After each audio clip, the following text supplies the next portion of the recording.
അവിവിശ്വതംശിതമാണ് ഉപന്യാസം. നമ്മുടെ മാനസിക സമ്മർദ്ദം, അത് ടെൻഷൻ ഇല്ലാത്തതായിട്ട് ആരുണ്ടാവില്ല.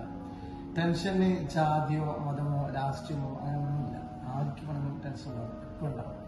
പക്ഷെ അത് കുറയ്ക്കാൻ വേണ്ടി നമുക്ക് ഏറ്റവും കൂടുതൽ കാര്യം ചെയ്യേണ്ടതെന്ന് പറഞ്ഞാൽ നല്ല കേൾവിക്കാരെ കണ്ടെത്തുക എന്നതാണ്.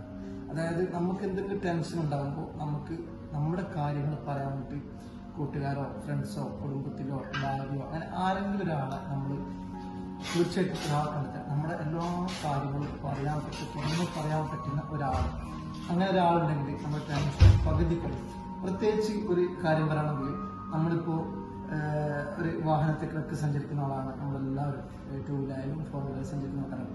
ഒരു അപകടം പറ്റിയാൽ അവനെ വരാതിരിക്കട്ടെ, ഒരുപക്ഷെ വന്നു കഴിഞ്ഞാൽ അപകടം പറ്റിയാൽ ഒരു 100 പേരുണ്ടെങ്കിൽ അതിൽ 100 പേരും നമ്മളെ കുറ്റപ്പെടുത്തി കഴിഞ്ഞാൽ നമുക്ക് വല്ലാണ്ട് ടെൻഷനാവും. ആ ടെൻഷൻ കുറയണമെങ്കിൽ ആരെങ്കിലും ഒരാൾ നമ്മളോട് പേടിക്കണ്ട, കുഴപ്പമില്ല, സാരമില്ല, നിന്റെ തെറ്റില്ല അങ്ങനെ പറഞ്ഞാൽ നമുക്ക് അവരോട് ഭയങ്കര സ്നേഹമായിരിക്കും. കാരണം നമ്മുടെ ടെൻഷൻ പകുതിയിലധികം കുറയും അങ്ങനെ ഒരാളുണ്ടായാലും. അതുപോലെ തന്നെ UAE-യിലെ, അതായത് ഞാൻ GCC കണ്ട UAE-യിൽ മാത്രമേ ഉണ്ടായിട്ടുള്ളൂ. അതായത് ഒരുപാട് രാജ്യങ്ങളുണ്ട്. നമ്മുടെ നാട്ടിലെ പോലീസും UAE പോലീസും തമ്മിലുള്ള വ്യത്യാസം ഞാൻ കണ്ടത് അവിടെയാണ്. കാരണം എനിക്ക് തന്നെ ഉണ്ടായ ഒരു അനുഭവമായിരുന്നു. കാരണം ഒരു പ്രാവശ്യം ഞാൻ ആക്സിഡന്റ് സമയത്ത് അല്ലാണ്ട് തന്നെ ടെൻഷൻ കയറി. ഒരു അറബിന്റെ വണ്ടി കാണിച്ചത്. അപ്പോൾ അവരിങ്ങനെ സംസാരിച്ചത് പോലീസിനെ വിളിച്ച് പോലീസ് വന്ന പാടിനെ പറഞ്ഞു, അസ്സലാമു അലൈക്കും വറഹ്മത്തുള്ളാഹി തയ്യബീൻ എല്ലാം പറഞ്ഞിട്ട് നമ്മുടെ വിശേഷങ്ങളും കാര്യങ്ങളും ചോദിച്ചു. അത് പ്രശ്നമില്ല, നീ അവിടെ ഇരിക്കും.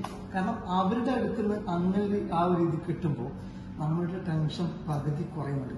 അതുപോലെ തന്നെ UAE-യിലെ പോലീസുകാർക്ക്, അതായത് നിയമപാലകർക്ക് ഇവിടെ ആദ്യം പഠിപ്പിക്കുന്നതാണ് അവരുടെ മുന്നിൽ വരുന്നവരുടെ ടെൻഷൻ കുറക്കുക എന്നുള്ളതാണ്. കാരണം മാനസിക പിരിമുറുക്കം അത് കുറക്കാണ് അവർ ചെയ്യുന്നത്. നമ്മുടെ നാട്ടിലെ പോലീസുകാർ അങ്ങനെയല്ല കേട്ടോ.